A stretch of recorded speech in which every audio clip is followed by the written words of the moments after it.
Okay, so I'm having some storage issues, so it just stopped recording, which I didn't realize, but now I'm back. So Thomas was laying on me. He didn't know he knew I didn't feel good, so he was laying on me. He went to get off and he scratched me. But I'm on drugs and I'm sleeping.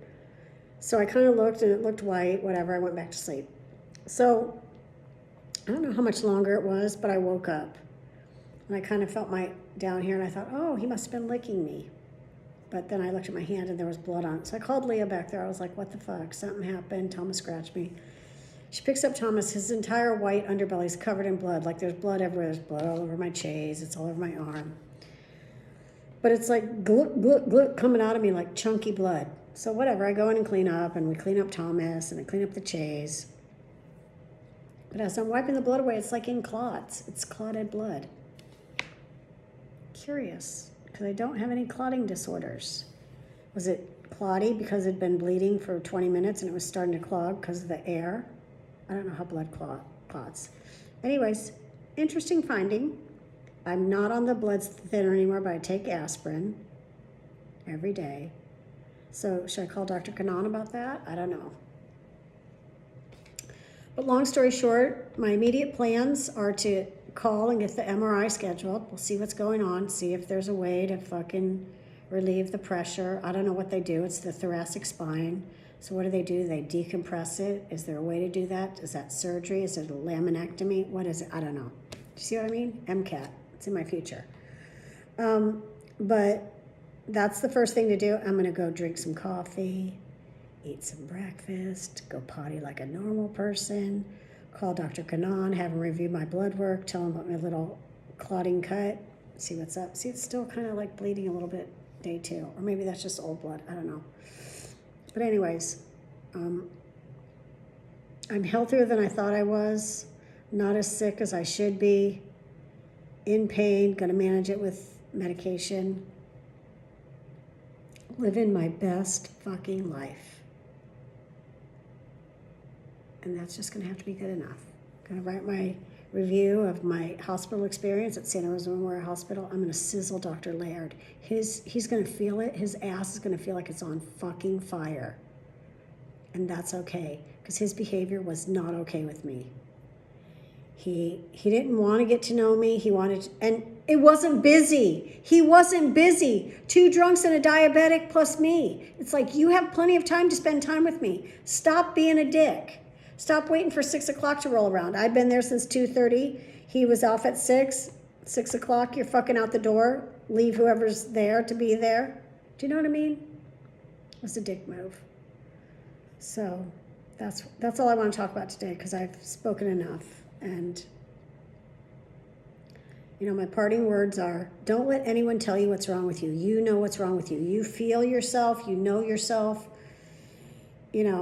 Aside from me, who doesn't, obviously I could be fucking on death's door and still putting on hair and makeup. But I think most people know when they're in pain. And they know that the pain's coming from somewhere.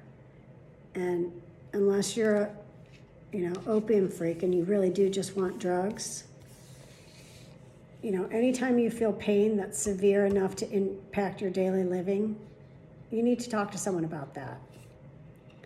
And, people can get used to a lot of stuff. Like, I know that there's a high incidence of colon cancer. I'm just going to give you a what for. And nobody wants to talk about their colon. People don't want to talk about their intestines. They don't want to talk about the fact that they haven't pooped in a week, and that they feel this weird pain every time they go to the bathroom. Nobody wants to talk about that, because nobody wants a finger up their ass or an instrument up their ass or down in the throat to look at your intestines. I get that. But if you ignore little shit like that, get it? And you go to the doctor in 5 years and he says, you have colon cancer, you can't fall off your chair in surprise, because there were signs that something was wrong. You just ignored them. And maybe that kind of apathy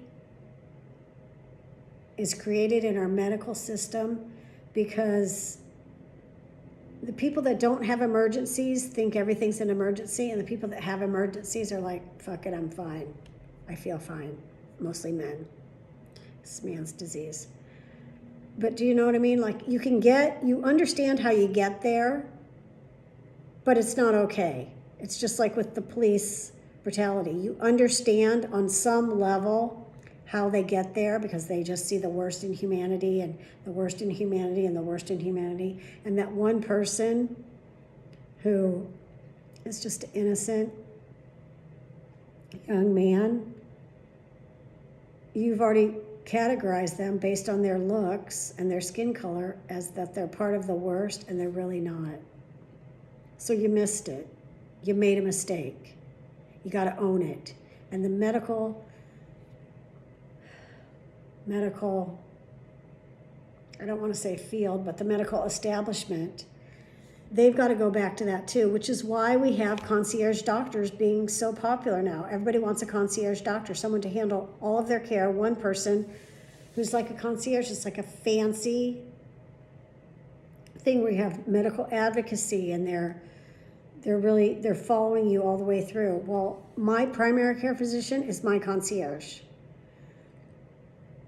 And after my conversation with him today, I think he knows, and I know, and we know together that we're teammates.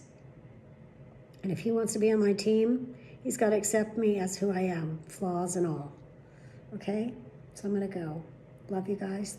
Thanks for listening. I have the hiccups now. I don't know where I got those from. Okay, bye.